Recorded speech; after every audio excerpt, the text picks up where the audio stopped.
வணக்கம் நேர்களே. அமெரிக்க கப்பல் ஹார்மோஸ் ஜலசந்தியை முற்றுகையிட்டு அங்கேயே முகாமிட்டு இருக்கிறதுனால பார்த்தீங்கன்னா, நமக்கு ஹார்மோஸ் ஜலசந்தி வழியாக வர வேண்டிய கச்சா எண்ணெய்கள் அனைத்தும் நிறுத்தி வைக்கப்பட்டுள்ளது. இதனால் நிறைய எண்ணெய் நிறுவனங்கள் நிறைய நஷ்டத்தில் சந்திக்கிற மாதிரி தெரியுது. போருக்கு முன்னாடி $70 பர் பேரல் வாங்கிட்டு இருந்தவங்க இப்போ $110 பர் பேரல் வாங்கிட்டு இருக்காங்க. அதாவது திடீர் விலையேற்றத்தால் ரன்னிங் கேபிட்டல் இல்லாமல் இந்த கம்பெனிகள் திணற ஆரம்பிக்குதுன்னு சொல்லி ஒரு நியூஸ் வருது. இதுக்கு ஒரு உதாரணம் சொல்கிறேன்.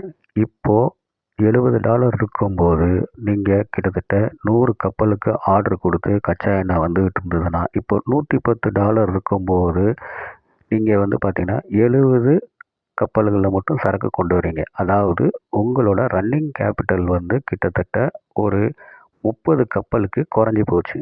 கச்சா எண்ணெயின் விலை மேலும் மேலும் உயர்ந்தால் இந்த உதாரணம் சொன்ன பார்த்தீங்களா, கப்பலோட எண்ணிக்கை குறைஞ்சிக்கிட்டே போக ஆரம்பிச்சிடும்.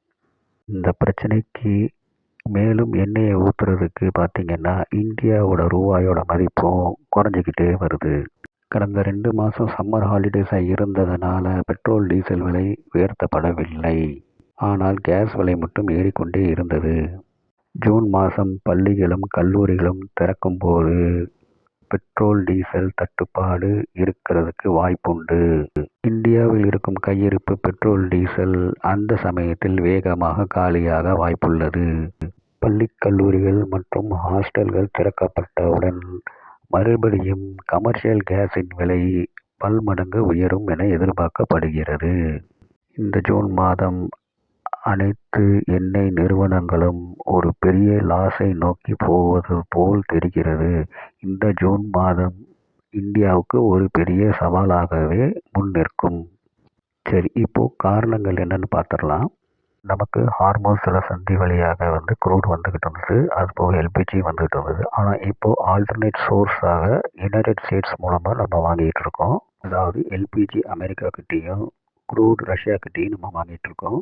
நம்ம ரஷ்யாக்கிட்டேருந்து எல்பிஜி வாங்க முடியாது. ஏன்னா அதுக்கு அமெரிக்கன் சாங்ஷன்ஸ் போட்டிருக்காங்க.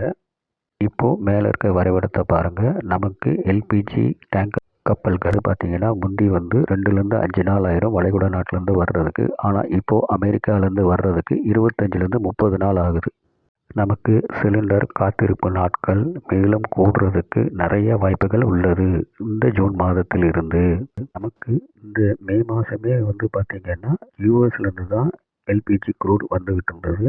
பட் இந்த டிஸ்டன்ஸ் காரணமாக பார்த்திங்கன்னா நமக்கு தேவைக்கும் நமக்கு கையிருப்புக்கும் பிரச்சனை வரும் என எதிர்பார்த்து தான் அரசாங்கம் பள்ளி கல்லூரிகளுக்கு ஆன்லைன் கிளாஸும் அதே மாதிரி பெரிய ஐடி நிறுவனங்களுக்கு ஒர்க் ஃப்ரம் ஹோமும் சிபாரிக்கிறார் பிரதமர் மோடி.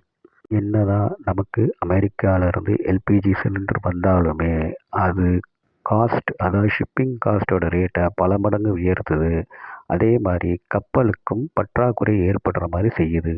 அமெரிக்கா ஈரான் போர் நடப்பதற்கு முன் ஹார்மோஸ் ஜலசந்தி வழியாக 150 கப்பல் தினசரி சென்று கொண்டு இருந்தது.